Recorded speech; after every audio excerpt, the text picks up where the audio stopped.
Incredulous, Chapter 5. Choose your enemies carefully. Vatican City, Rome. The next morning, a cleric exited the opulent assembly room, and a Swiss guard, dressed in the traditional garish attire designed by Michelangelo, closed the door and stood guard outside. Cardinal Bishop Pablo della Torre addressed the seated cardinals in a steely tone. Gentlemen, Asmodeus, the demon of secrets and buried treasures, has resurfaced. We have good reason to believe the demon knows the whereabouts of the lost Ark of the Covenant. This comment caused a commotion among the assembled cardinals. The cardinal bishop pointed towards a bookish fellow and said, "This is Father Lawrence Andrews. He's a demonologist and an expert on the demon Asmodeus. He will be briefing you on our progress." Father Andrews, a tall, slender, balding man in his early 50s, stood and addressed the small delegation. During a routine exorcism in Colombia, he began, clearing his throat and adjusting his glasses, one of our village priests came across an entity identifying itself as Asmodeus. Padre Antonio Gutierrez, a Jesuit priest, remembered that this was the same demon known by the title Rex Mundi. Those of you familiar with Abbe Berenger Saunier's restoration of the small village church at Rennes-le-Château in France will recall that he placed a statue of the demon Rex Mundi near the entrance of the church. Over the porch lintel, Saunier placed the peculiar inscription, "This place is terrible." Legend has it that Saunier found a mysterious parchment in the hollowed recess of a Visigothic pillar underneath the altar stone. Shortly after this, Saunier amassed a fortune and undertook restoration of the old parish, which had been dedicated to Mary Magdalene in 1059. Saunier decorated the church in the ornate, almost garish style that was popular during the late 19th century. Yes, it's all supposed to be part of some elaborate code that guides you to a treasure or some such nonsense, said one of the older men. Cardinal Bagnet, shifting in his seat, he added, "I have seen this cavity myself, and let me assure you it is far too small to have contained all that Saunier seems to have alluded to. Gentlemen, as a man who is ordered to keep secrets, I find that the very secrets themselves compel those who hold them to reveal them, not openly, of course, but in symbols, ciphers, and codes. It may surprise you to learn that the legendary coded messages hidden within the peculiar artworks of Rennes-le-Château have been decoded, unearthed, and deciphered," announced Cardinal Bishop de la Torre to the astonishment of everyone in the room. True to the garish style of the Knights Templar, clues left by Saunier in the statue of Asmodeus led the adventurers directly to the first clue. It was incredibly simple, and it had been in plain sight all along. For years, many suspected that the statue of Rex Mundi was the first of these clues. Some treasure seekers went as far as breaking into the parish in order to steal the demon's head, hoping something was hidden within it. The head of Asmodeus' statue, as you can see before you, he pointed to the file in front of every cardinal, is a recreation from photos taken of the statue before it was vandalized. Regardless, anything they may have found is undoubtedly the property of the Catholic Church, announced Cardinal Fitzmar, holding up a hand riddled with arthritis, resembling a withered claw. "Do not forget that the Knights Templar were once a military arm of the Church. I thought that the fortune Saunier reportedly discovered was explained by the selling of masses, a common practice at the time. said Cardinal Longren, closing the file and setting it aside.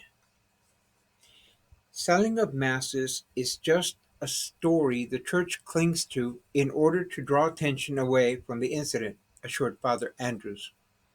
The clues hidden in the documents Abbe Berenger Saunier discovered led him to a secret compartment hidden behind the wall of his wardrobe. Shortly after this, Saunier spent millions in an elaborate restoration of the old parish. The secret crypt behind the wardrobe is now sealed with a brick wall. Forgive me for sounding suspicious, but why didn't the same treasure hunters who broke into the church break through Saunier's brick wall in order to investigate the secret compartment behind the wardrobe? Neither the church nor the French government has ever given anyone permission to reopen it, inquired Cardinal Shapiro. Because there are few who are aware of the crypt's existence, retorted Cardinal Bishop de la Torre. Gentlemen, we are not here to discuss the parish of Rennes-le-Château. We believe we may have come up with a way to secure the demon Asmodeus by trapping it inside its host, where we may question it at our leisure. But before we disclose that information, I intend to demonstrate to you why this course of action is necessary. This is the 21st century. We're not seriously contemplating questioning a demon, asked an incredulous Cardinal Longren. The good cardinal was in attendance only because Cardinal Bishop de la Torre needed his authorization. It seemed doubtful that Cardinal Longren had ever attended an exorcism in his life. I assure you, sir, the idea of a demon is nothing new, said Father Andrews. If you can bear with me long enough to listen to what Andrews has to say, you will quickly realize why we need his expertise in this matter, advised Cardinal Bishop de la Torre. Asmodeus was once the demon who assisted Solomon in the construction of the first temple. My job as a demonologist will be to coerce the demon into leading us to a great many discoveries, including the lost Templar treasure. Asmodeus could also lead us to the legendary book God is said to have given Adam, one of the many books Noah is reported to have carried with him aboard the ark. How could Solomon have been able to command demons to do this bidding? Asked the disbelieving Cardinal Longren. According to rabbinical as well as other sources, the Archangel Uriel personally gave special instruction to King Solomon on how to capture and use demons as slave labor. He instructed the king on the use of a magical ring. The ring gave Solomon power over demons, which he summoned and questioned at length regarding their special abilities. Freemasons regard this ring very highly. They describe the ring as having the symbol of the compass and the square overlapping each other upon it. How much do we really know about this Archangel Uriel? Asked Cardinal Shapiro, drumming his fingers on the table. Uriel was accepted as an archangel by the Catholic Church for many centuries. However, in the year 745, Uriel was removed from the records along with the names of several other angels by Pope Zachary. But Uriel is not my main concern, said Father Andrews, adjusting his glasses. I share this story with you in an effort to build up a background on the demon Asmodeus. Solomon stated that of all the demons he encountered, none was more important than Asmodeus, who showed him hidden things that are in the world. In Hebrew mythology, Asmodeus is the garden of Solomon's treasure. Solomon is said to have obtained the shamir from Asmodeus. Rabbinical legends concerning the shamir state that it was a mystical stone. which enabled Solomon to penetrate the earth in search of mineral wealth. This stone is one of two stones that must be located in order to activate the Ark of the Covenant. The other stone is called the Scythia. "What do these stones have to do with the recovery of the Ark of the Covenant?" said Colonel Longren in a disparaging tone. The lid of the ark was said to be made of solid gold. That much gold would be impossible for four priests to carry. When the shamir, the lightning stone, is combined with the scythia, the stone of perfection, the ark was said to levitate the width of 3 fingers off the ground, allowing the priest to transport it. The book of Numbers 4:15 states that in order to transport the ark, priests must carry it, explained Father Andrews. King David, the father of Solomon, tried to transport the Ark of the Covenant on a specially constructed wagon. This resulted in the tragic death of one of his men. David must have been missing the stones, or else the priest would have used them. David's son, King Solomon, did not run into any of these problems when transporting the ark. This leads me to conclude that Solomon must have relocated the stones. During Solomon's reign, the ark appears to have been taken to Ethiopia, more specifically Elephantine Island, said Father Andrews. The evidence of a Jewish presence has been discovered on this island by archaeologists. The layout of the Jewish temple was also discovered there.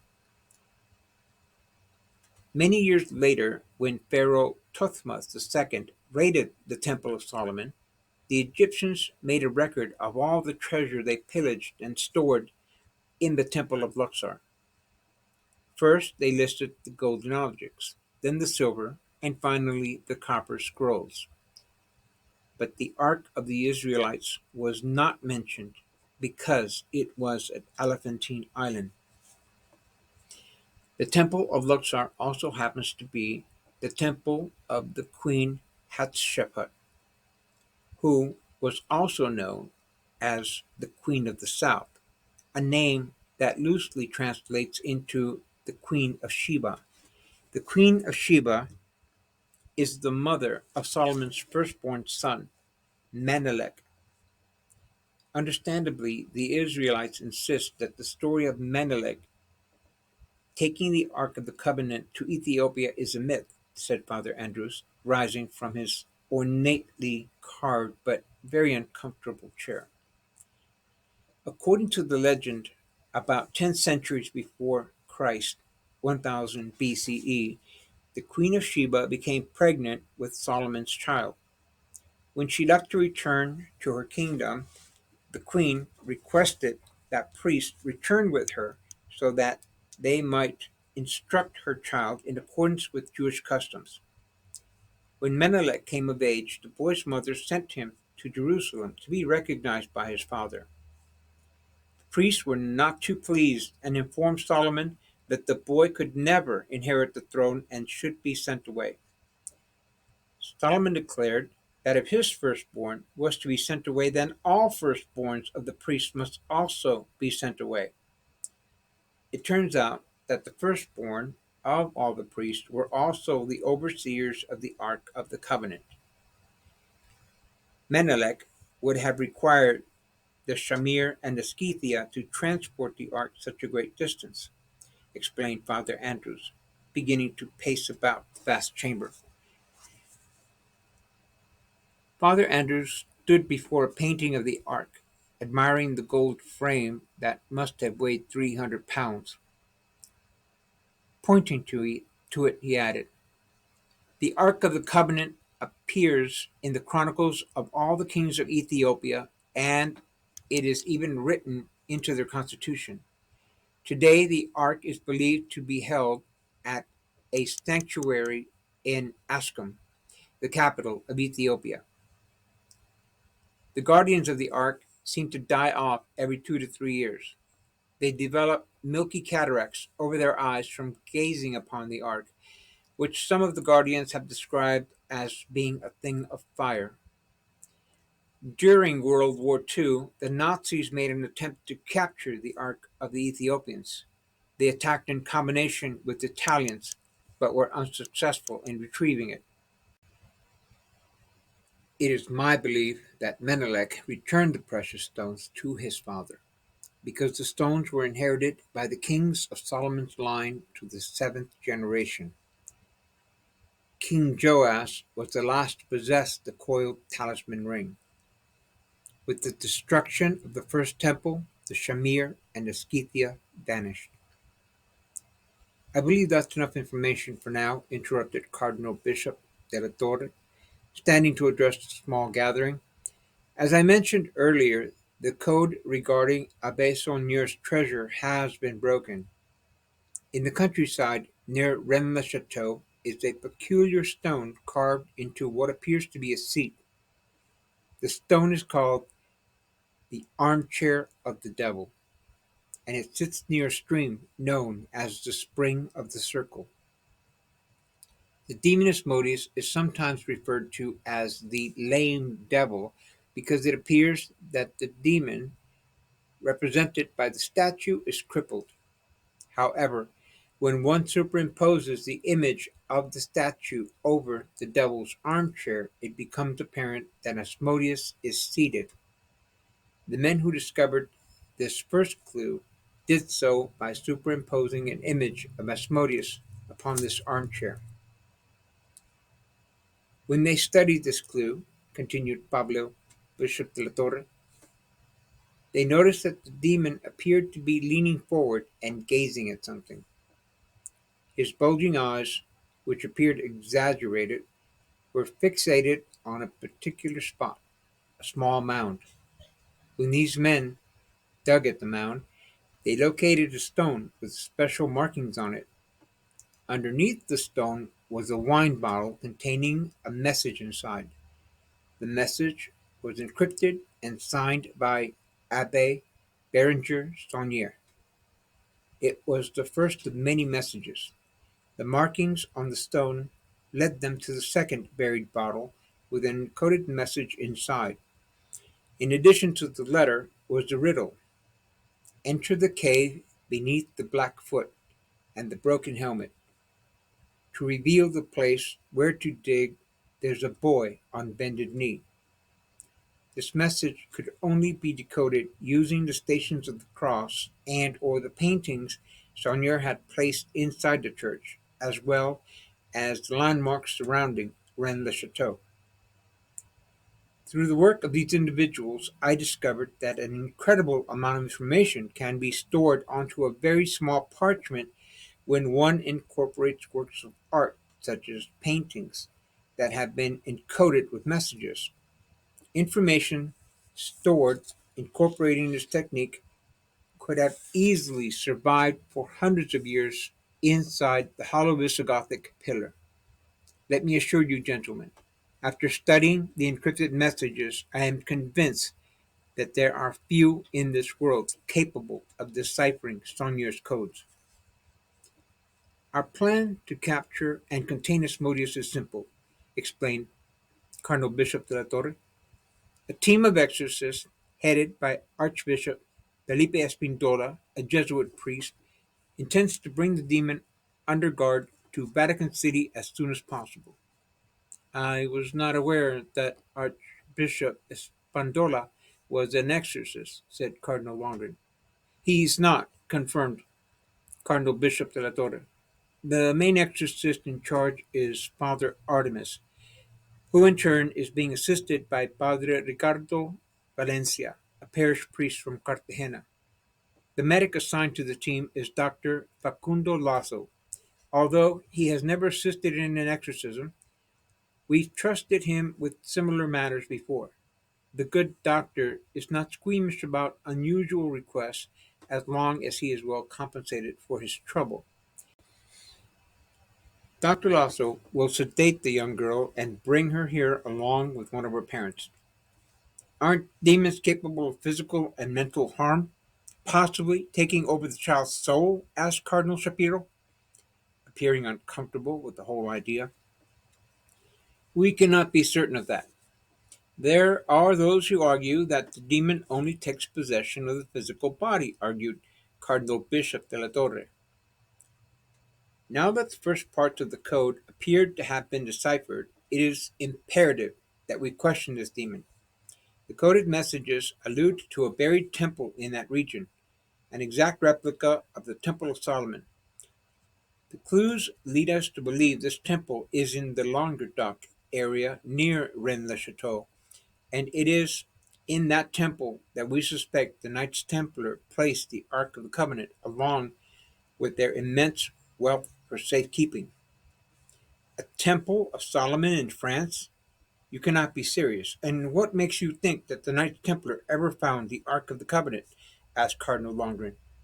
Everyone I know dismisses the idea as nonsense. Cardinal Bishop de la Torre raised his hand for silence. Before anyone starts the conspiracy crap, archaeologists have documented finding Templar artifacts deep within the Temple Mount. About 1,000 years ago, 9 knights, calling themselves Knights of the Temple of Solomon, occupied and excavated Temple Mount for 8 years. Legend has it that during this time, the Knights Templar protected the pilgrims traveling the roads of the Holy Land. But 9 knights would have done little to protect 1,000 miles of roadways 10 centuries ago. We suspect that they found the Ark of the Covenant, or information that led them to it, during their excavations, but chose to withhold that information from the Pope. Cardinal Longren, it may surprise you to learn that in the 1860s, extensive excavations were conducted beneath Temple Mount by the British explorer Sir Charles Warren. His team dug a number of vertical shafts down into the bedrock of the Palestine Exploration Fund. They succeeded in locating the original foundation of King Solomon's Temple. Its lower retaining walls were still intact. They noted that the masonry technique was quite distinct from that of the Second Temple. They dug deeper and discovered an amazing subterranean maze. The winding corridors and passages branched off in all directions. They also discovered ingeniously engineered caves and water cisterns, as well as massive subterranean storage chambers. Shortly after this exploration dig in 1894, the British military engineers conducted a mapping survey of the tunnels and discovered many artifacts related to the Knights of the Temple, including a red Maltese cross and a broken Templar sword. Today, this entire underground complex is inaccessible because of the emotional tensions between Muslims and Jews, added Father Andrews, filling in for the Cardinal. The Muslims feel that further excavations on the Temple Mount may damage the foundations of their Dome of the Rock. As far as the Temple of Solomon being in France, we've already identified several temples thousands of miles from Jerusalem that have been attributed to Solomon, continued Father Andrews. Archaeological discoveries of ancient temples throughout the Far East show that they all followed a pattern similar to the one upon which Solomon modeled his temple. Although this appears to have been a standard layout of temples in the ancient past, a few of these temples specifically attribute their existence to King Solomon. The remains of the temple on Elephantine Island, for instance, certainly correspond to the floor plan of Solomon's temple. If it were not for the island's archaeological evidence confirming that Jewish priests once inhabited it, I would have dismissed the entire thing as nonsense. Why haven't I heard of this before? Questioned Cardinal Shapiro, straightening in his chair, intrigued by the possibilities. A lot of this evidence was deliberately destroyed shortly after it surfaced. All that remains of the monuments attributing these temples to King Solomon are the sketches made by observers and sometimes, if we're lucky, a few photos. Moving towards an easel and turning the page, Father Andrews displayed a map of the south of France. This entire region of the Languedoc was once home to the Cathars. More heretics, proclaimed Cardinal Fitzgerald, shaking his head. The Cathars' main crime, as I understand it, was that they did not require priests or extravagant cathedrals, explained Father Andrews. To add further insult, they upheld the equality of sexes and preached without license. You know damn well that they believed in the existence of a royal bloodline from Mary Magdalene through a marriage with Jesus, demanded Cardinal Fitzgerald, rising out of his seat. I was getting to that, said Father Andrews. Another troubling Cathar belief was that Jesus was a mortal man. For these reasons and others, Pope Innocent III ordered the genocide of the Cathari sect in 1209. For 35 years, soldiers of the papal army, under the command of Simon de Montfort, slaughtered every living soul in the south of France. At the time, it was believed by the Pope and King Philip II that the Cathars were in cahoots with the Templars and knew the location of their treasure. Father Andrew smiled, remembering how outraged some of his fellow priests had been that Dan Brown had in his book, The Da Vinci Code, accused the Holy Mother Church of putting to death thousands of men and women during the witch hunts. He wondered why they ignored the fact that the Roman Catholic Church was directly responsible for the deaths of hundreds of thousands during the Cathar extermination and the 3 centuries of Inquisition that followed it. In 1233, towards the end of the genocide, the Church formally instituted the Spanish Inquisition in an effort to extract the needed information from these heretics, continued Father Andrews. The Albigensian Crusade culminated in 1244 with the massacre at the Seminary Montserrat. According to the historical record, on the night before their ultimatum expired, the Cathars held a celebration inside the fortress. During that celebration, 4 Cathars escaped carrying something. They managed to scale down a sheer cliff in the dark of night and were successful in passing through enemy lines undetected. This information comes to us from 2 sources. It was extracted under torture during the Inquisition, but they did not know exactly what was carried out. They certainly could not have been carrying an immense treasure, Father Andrews. Do you know if this buried temple might have been constructed by the Knights Templar? If so, it would be the property of the Roman Catholic Church, added Father Cardinal Fitzmyer with a gleam in his eye. There is no denying that there was a connection between the Templars and the Cathars, yet we have reason to believe that this temple was constructed 5 centuries before the birth of Christ. If anyone has a legitimate claim to it, the Jews have, answered the Cardinal Bishop. The Knights Templar not only believed in the existence of the royal bloodline, they believed they were the guardians of the Sangreal, explained Father Andrews. The Cathedral of Notre Dame is dedicated to Mary, the mother of Jesus. But when it was originally constructed, it was dedicated to Mary of Bethany, aka Mary Magdalene. For those of you who have never seen Abbe Berenger Saunier's restoration of the parish at Rennes-le-Château, I would like to draw your attention to this next image. Saunier depicted the statue of Mary Magdalene holding a vase, linking her to the woman who anointed Jesus with the spikenard. Saunier displayed bizarre inconsistencies in the Stations of the Cross depicting the crucifixion. One station shows a child swathed in what appears to be Scottish plaid. The plaque portraying Pontius Pilate shows him wearing a veil over his face. Jesus is depicted in the 14th station of Rennes-le-Château as being carried in a shroud by 3 men, presumably to his tomb. Jesus, as you know, was crucified during the Passover, a festival only celebrated during the full moon of the spring equinox. In the night sky above the small group hangs a full moon. Jewish law strictly forbid touching a corpse at night. However, if Jesus were still alive, the three men carrying him in the 14th station would not have been in violation of the law, explained Father Andrews. This coincides with another troubling Cathar belief, that Jesus had survived the crucifixion and was smuggled out by night.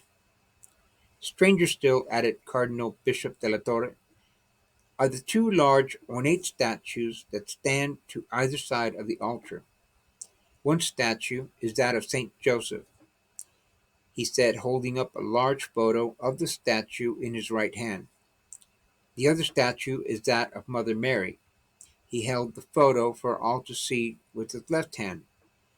The strange thing about these statues is that each is holding a Christ child, alluding to the ancient legend that Christ had an identical twin brother, another of the Cathar heresies.